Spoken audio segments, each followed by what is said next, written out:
Welcome to Inside Bremerton. This is the City of Bremerton's video newsletter, focusing on issues and topics important to its citizens. We snuck into the government center today. It's a Sunday morning. We thought we'd be by ourselves, but there's all kinds of people flurrying around this place, people that are taking care of it, and then us that really want to showcase what is in the lobby of the government center through the end of October. Joining me, our former mayor, Lynn Horton. Lynn, welcome. Thank you. Nice to see you. Lynn and I did TV shows together for many years. A long time. A long, long time, and we're going to talk about that. Lynn, let's kind of a little bit of review of who Lynn is and what she's been doing and where she's been. Lynn, so much fun. This is just going to be so much fun. Thank you. But tell us about, tell us about University of Washington, going to school, and how did you end up in Bremerton? I did go to the University of Washington. I graduated from there with a degree in home economics with an emphasis on clothing, textiles, and art. And after I graduated, I went to work in Portland for a couple years for Pendle and Woolen Mills. And then I married Frank Horton. You met in Portland? No, we met at Seattle U. Oh, I started at Seattle U and transferred to the University of Washington. And Frank was going to start working in the shipyard, or had been working in the shipyard? He did. When he graduated, he came over, started working in the shipyard, and then we had this sort of long-distance commute for a while, and then we got married. Yeah, so, decided better together. Better together. Better together. Absolutely. So she comes to Bremerton. And what spurred you? First there was council, but you got involved in Main Street, I think. Was it Main Street? It was. I actually read an article in the Seattle Times about Bremerton that was very derogatory, and I just felt that if I didn't like it, I needed to get involved, do something about it, and so I joined the Bremerton Main Street Association. And from there, people encouraged me to run for city council, and then I was there for 6 years, and then into the mayor's office for 8. Wow. Yeah. So 14 years in government service. Lynn's career, city council, 1988 to 1993. Yes. Is that correct? That is correct. And then she was elected mayor in 1993 and served from 1994 until 2001. And it was a lot of government service, 14 years. And in that time, many things happened in our community. Many things didn't happen, but many things did happen. A lot of good things did. A lot of good things. Yeah. A lot of good things that started with Lynn and then got finished a little bit after your They did. And I think for once the city elected officials felt that they had to do things for the long term, and instead of looking for a quick fix. And it really started with maybe Louis Menner with the boardwalk. That's right. And then when I came in, I did the next layer. And then when Kerry Bozeman came in, he did the next layer. There you go. So it gets built upon, and now Mayor Lent is continuing on. One of the things that got finished after Lynn's tenure is the building we're sitting in. Yes. A lot of the groundwork was done, and I think maybe the building was starting to be built. It was, I don't think they'd actually, well, maybe they did. Maybe we had broken ground, and so I think it just broken ground. Yeah. So if you have not been in the Norm Dix Government Center, we're on 345 6th Street, right on the corner of 6th and Pacific, and this is a condo. This building houses many government offices. City of Bremerton, Derek Kilmer has an office here. The Housing Authority. The Housing Authority, Housing Kitsap is here.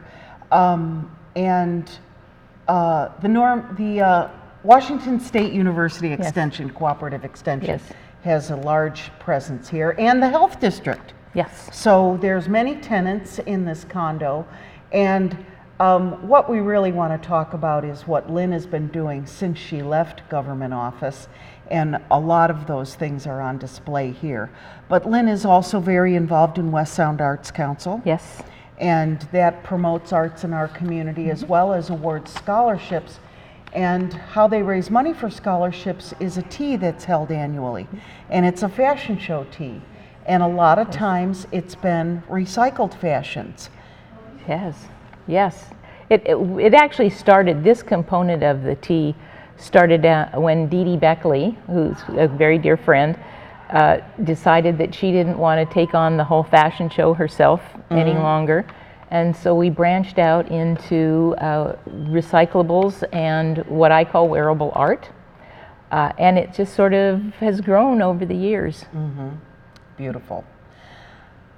Let's take a look at what's just right behind us, which in my mind are the absolute favorite pieces. Lynn, talk about this beautiful crepe paper party dress. It's fabulous.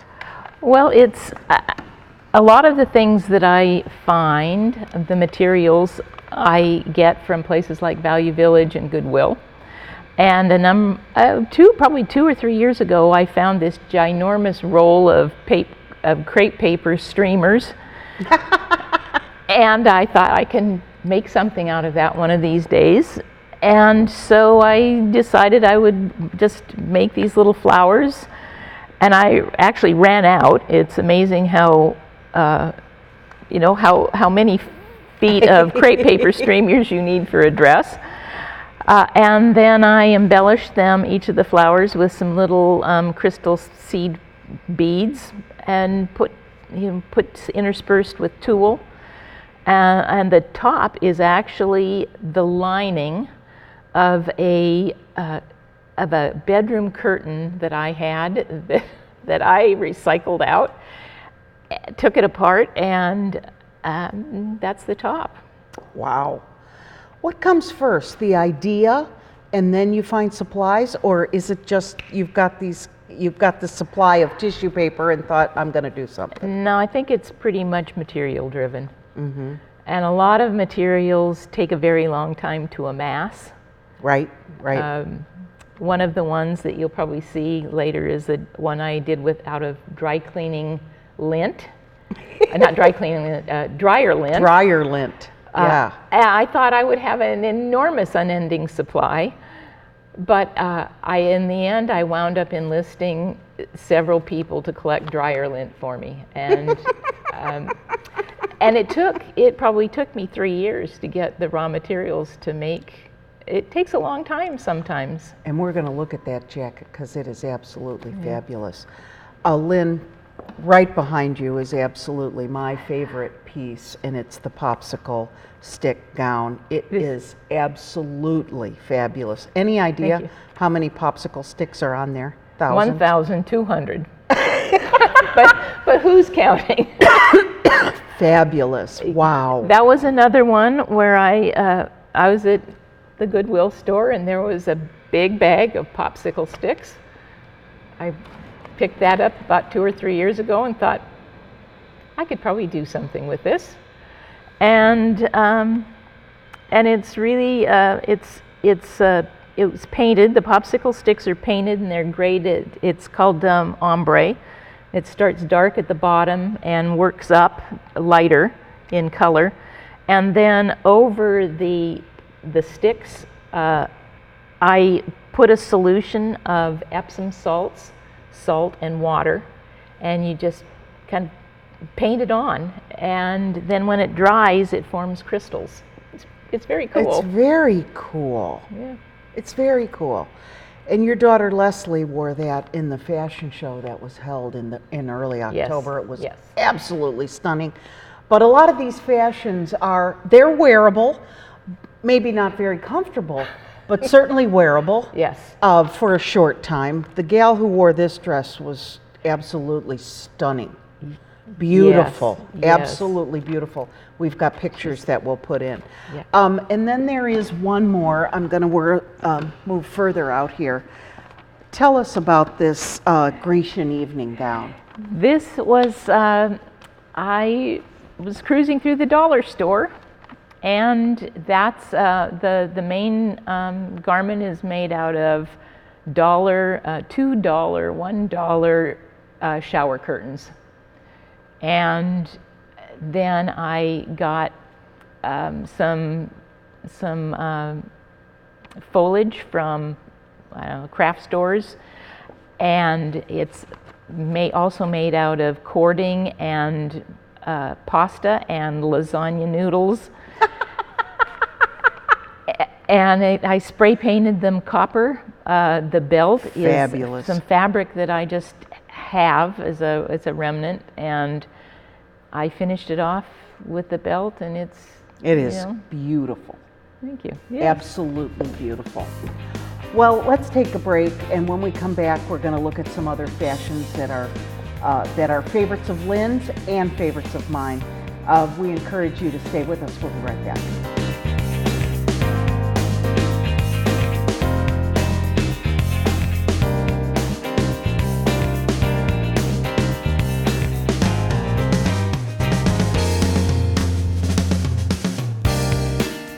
Welcome back to Inside Bremerton. We're in the Norm Dix Government Center with former Mayor Lynn Horton, showing off her recycled fashions that are in the lobby here till the end of October.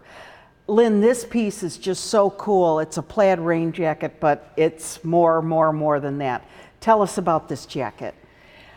This is made out of plastic tea bag wrappers. I drink tea at work, and this is the brand I drink. And again, rather than throw anything away, I thought I can probably make something out of these. So I sewed them all together, and then I overlaid orange bias tape to create a plaid effect, a window check plaid effect. Mm-hmm. This lining here is just so cool, the orange and purple. It's just awesome. I love this piece, and it's very, very eye-catching. How about the piece behind you, Lynn? Tell us about the Never Throw Anything Away dress. Well, this is Never Throw Anything Away. The skirt is actually made out of recycled hand towels, paper towels.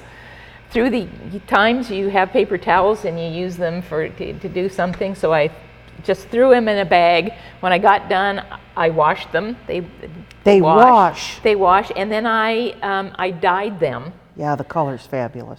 This actually, this is a fairly old piece that I wound up having to re-dye it because through the years it had lost its color, so I re-dyed it for the exhibit.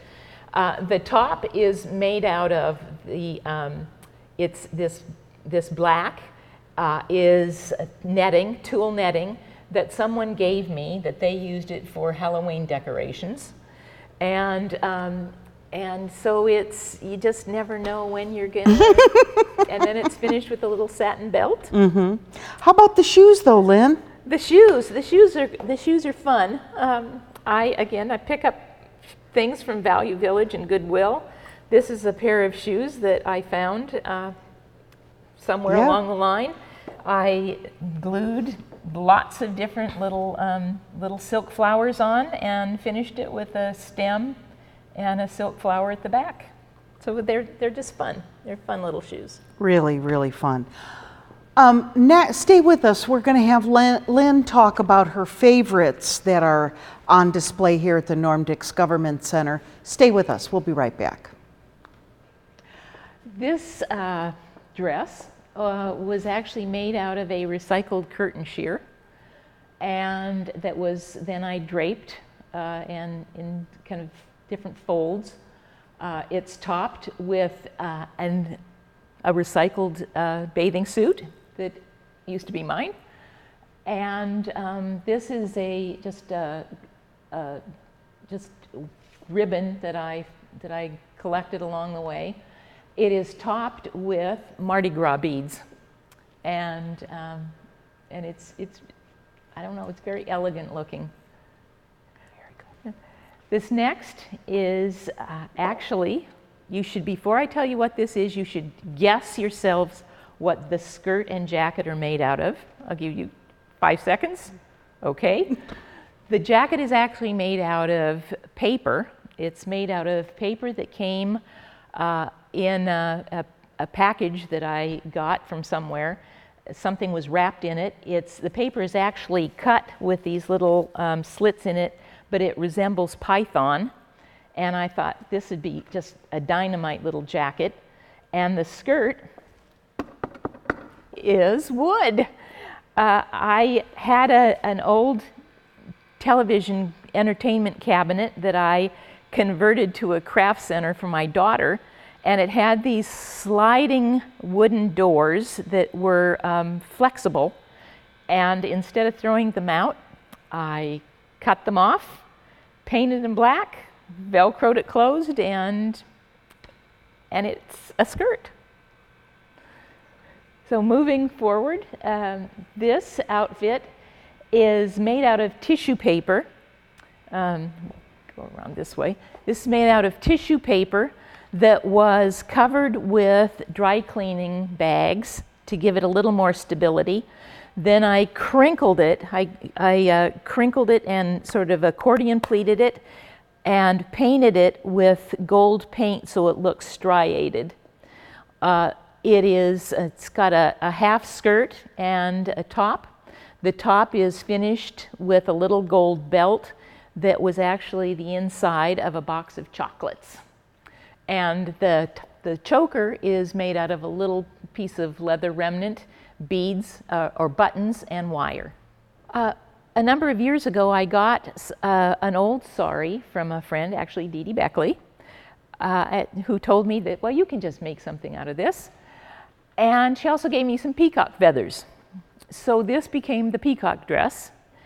And the top is made out of, I don't know, hundreds of silk flower leaves that I painted an iridescent blue and then layered onto just an undergarment. The top, the neck piece, are the peacock feathers, and then it's got a little train at the bottom of the peacock feathers as well. Moving on, this next dress, this is probably everyone's all-time favorite dress. Again, before I start to tell you what it's made out of, guess. 1, 2, 3, 4, 5. Okay. This is made out of computer disks. It's made out of probably about 80 computer disks that I zapped in the microwave for about 5 seconds, colored different pieces with Sharpie, cut them into pieces and baked them in the oven, and the result it almost looks like glass. The pieces that were colored were the black and the darker blue, and then this green color. This piece, the lighter green, that's the natural color of the computer disks on the one side, and the silver, that's the natural color of them on the back side. So it's, but this is probably everyone's all-time favorite. This one is my personal favorite. I just think this is cute. One day I had a training through work at downtown Seattle. It was terrible, awful weather. I had this umbrella. It blew inside out, and I was going to throw it in a garbage can on the way back. I was totally soaked, and I thought I might be able to use this for something. It's very cute fabric. So I made a skirt out of it. It's underlined with tulle, so to give it a little, so it stands out a little bit. The top is made out of crocheted VCR tape. And I have a 2-hour commute every day, so I crocheted on the ferry. It's got little buttons on the side, and I finished it just with a little satin, a little sheer tie. This is the Jackson Pollock dress. One year we had our theme was around artists, and this was the Jackson Pollock dress that inspired this. I got a sheet from the Goodwill store, and lots of different kinds of paint. I spread it out on my yard, and I'm sure my neighbors thought I was a crazy woman splattering paint all over. But I'll tell you, this is a fun thing to do. You take all your aggressions out splattering paint. No wonder Jackson Pollock had such big canvases. And incidentally, the orange on this, if we had a black light, the orange is fluorescent paint. So in black light, the orange pops out. I hope you enjoyed those favorites that Lynn just shared with us. I don't know which one is my favorite. I think it might be the CD dress. I'm not quite sure. They're all fabulous. The popsicle stick dress is still number one. These are paper creations, and Lynn and I were just talking off camera. This one here, the evening dress, magazine evening gown is what it's called, is one of the older pieces. Her daughter wore it many years ago. It is, yeah. It's just old black and white photo pages from magazines, various magazines. Fashion magazines. Fashion, Vogue, yeah, Vogue magazine probably, with little dashes of pink, and I think I have some orange, and then and some purple. And some purple. I just cut them into shapes and then tiered them. It's actually topped with a garbage bag, a black flexi garbage bag. This is really cool stuff. It's cool. Because it stretches and it moves, and then it's finished. I don't know if you can see it, but it's finished with a giant blue, hot pink bow in the back. That's gorgeous. Yeah. And when Leslie was wearing this, we all just went absolutely crazy. Yeah. How about the music in the afternoon? The music dress is, this again is made of various components. The skirt is made out of giant petals that were made from sheet music. That I got a book of sheet music somewhere, and then I just finished the edges with purple glitter, and underneath there's purple tulle. So to keep so that the dress sort of stands out. The top is made out of a table runner that I got again at Goodwill, and it's got little sheer spaghetti straps that are tied at the shoulder. Absolutely fabulous. Lynn, they're just so much fun, but we've got a couple more that we want to show you, so stay with us. We'll be right back.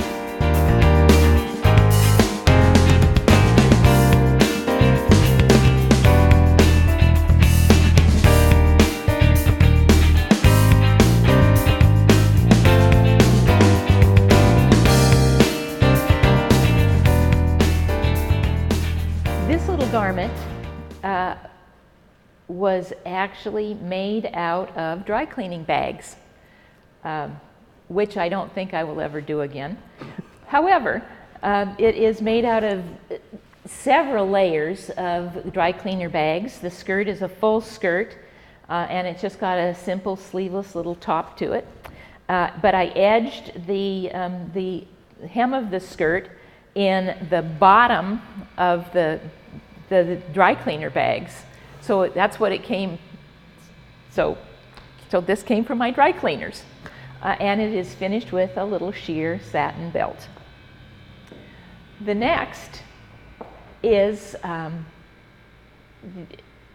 this is sort of my love-hate, maybe more hate than love work. But the dress itself is made out of wallpaper, which again I got from my trusty dusty Goodwill store. It is finished with a dark green velvet belt, and the little embellishment on it is again pull tabs from soda pop cans, and I got this from Mysterian Roses downtown. It's a little piece of glass. It's made from a recycled bottle, and the jacket, the cape is made out of dry cleaner lint. Lots and lots of dry cleaner lint, which was glued down to a web of interfacing at the bottom underneath, and then I tried dyeing it, but because of the dry cleaner lint comes with different fabrics. Cotton works great, polyester doesn't dye so well. So then what I had was splotches of different colors. I wound up having to spray paint the jacket itself. It is edged in just some fake fur that again was I also spray painted that because I think it was black or brown colored. This little outfit, dress, was made out of, again, a curtain shear. And at one time it did have a paper skirt that was made out of a technique called quilling, which is kind of rolling and twisting paper. But somewhere along the line, the skirt is a MIA, so the skirt didn't come with it. And this is made out of recycled plastic bags that you get at Safeway store. I just shredded them so it looks almost like feathers. When they move, it does move kind of like feathers. It's just row upon row upon row. And then it's finished off, it's one shoulder, and it's finished off with a little flurry of the cut shopping bags.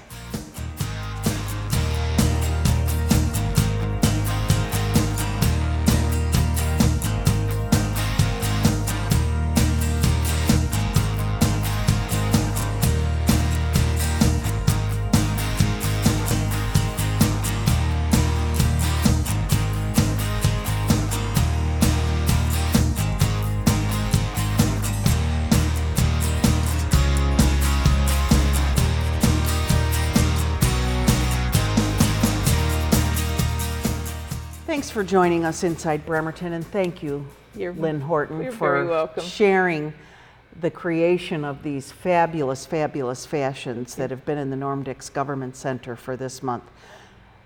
If you were able to see them, I hope you enjoyed them because they really are just so very, very cool. We want to thank Dee Dee Beckley for getting this all together. And Dee Dee, you're wonderful, and she's just such a She just asks you in a kind way, but you know you're going to do it for her. So thanks, Lynn, again, and thanks for joining us on Inside Bremerton. We'll see you next time.